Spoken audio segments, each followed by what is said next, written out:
Welcome to Ranjita's videos. মোৰ class 4ৰ ছাত্ৰ-ছাত্ৰী চতুৰ্থ শ্ৰেণীৰ ছাত্ৰ-ছাত্ৰী তোমালোকৰ সাধু কিতাপৰ তোমালোকৰ দ্ৰুত পাঠ চতুৰ্থ শ্ৰেণীৰ সাধু 3 হাতী আৰু সাপ সাধুৰ পাঠ ভিত্তিক প্ৰশ্নৰ উত্তৰ আলোচনা কৰিম। তোমালোকে যদি চেনেলত নতুনকৈ আহিছা তো তোমালোকে নতুনকৈ পাইছা ভিডিঅ' চেনেল সাবস্ক্ৰাইব কৰি থৈ দিবা যদিহে তোমালোকক ভিডিঅ' হেল্পফুল লাগে।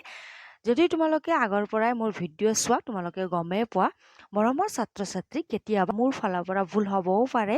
লিখোতে শুদ্ধকৈ লিখা যায় আৰু কওঁতে ভুল কোৱা যায়। কেতিয়াবা কওঁতে ভুল হয়, লিখাত শুদ্ধ হয়, কেতিয়াবা লিখোতে ভুল হয়, কোৱাত শুদ্ধ হয়, কেতিয়াবা হাতৰ আখৰ তোমালোকে চিনি নোপোৱা চাগে। হ'লেও মোক বহুত মৰম দিছা। আশা ৰাখিছোঁ আৰু মৰম দিবা বুলি। তোমালোকক ইচ্ছা কৰি ভুল প্ৰশ্নৰ উত্তৰ মই নিদিওঁ। মই তোমালোকক ইচ্ছা কৰি কেতিয়াও ভুল প্ৰশ্নৰ উত্তৰ নিদিওঁ। মই যত্ন কৰোঁ তোমালোকক শুদ্ধকৈ আগবঢ়াবলৈ প্ৰশ্নৰ উত্তৰ। আজি মই তোমালোকক সাধু 3 হাতী আৰু সাপ সাধুৰ প্ৰশ্নৰ উত্তৰ দিম। যদিহে তোমালোকে ভাবা যে ভিডিঅ' ভাল লাগিছে, ভিডিঅ'ৰ পৰা তোমালোকে কিবা সহায় পাবা, হেল্পফুল হ'বা, তেতিয়াহে তোমালোকে লাইক কৰিবা। মই তোমালোকক কোনো জোৰ নকৰোঁ মৰমৰ ছাত্ৰ-ছাত্ৰী। সাবস্ক্ৰাইব কৰিবলৈ, লাইক কৰিবলৈ। তোমালোকক যদি ভিডিঅ' ভাল লাগে তেতিয়াহে তোমালোকে লাইক আৰু সাবস্ক্ৰাইব কৰিবা। এতিয়া আমি প্ৰশ্নৰ উত্তৰৰ ভিডিঅ' আৰম্ভ কৰোঁ। অনুশীলনী চোৱা। 1 নং একোটিকৈ বাক্যত উত্তৰ লিখা। ক দঁতাল হাতীটো কিয় গোপাল হৈ পৰিছিল?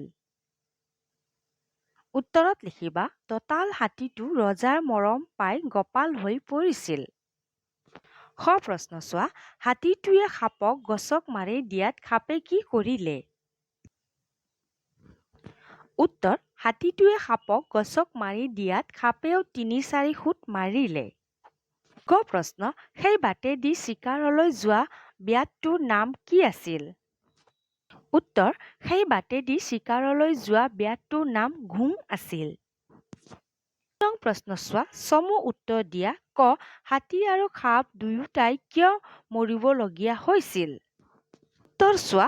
হাতী আৰু সাপ দুয়োটাই মৰিবলগীয়া হৈছিল কাৰণ দুয়ো গপচত অন্ধ হৈ ইটোৱে সিটোৱে কাজিয়া কৰি মৰিবলগীয়া হৈছিল। বা তোমালোকে লিখিব পাৰিবা হাতী আৰু সাপ দুয়োটাই ইটোৱে সিটোৱে কাজিয়া কৰি মৰিবলগীয়া হৈছিল। ঠিক আছে।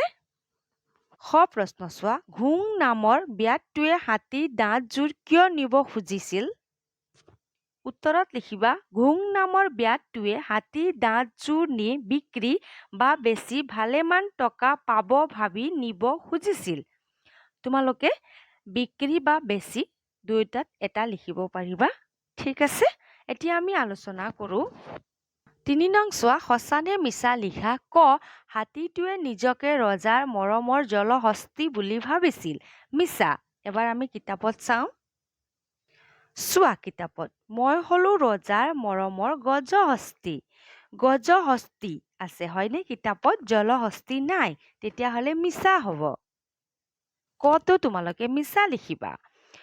চোৱা হাতীৰ গছকত সাপডাল মৰিছিল। শুদ্ধ সঁচা।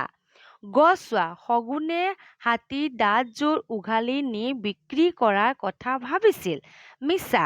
কিয়নো কোনে ভাবিছিল? ঘোঙে ভাবিছিল। আমি এতিয়াই প্ৰশ্ন উত্তৰত আলোচনা কৰি আহিছোঁ। চোৱা গৰ্ব কৰিলে মানুহে বিপদত নপৰে, পৰে। তেতিয়াহ'লে কি হ'ব?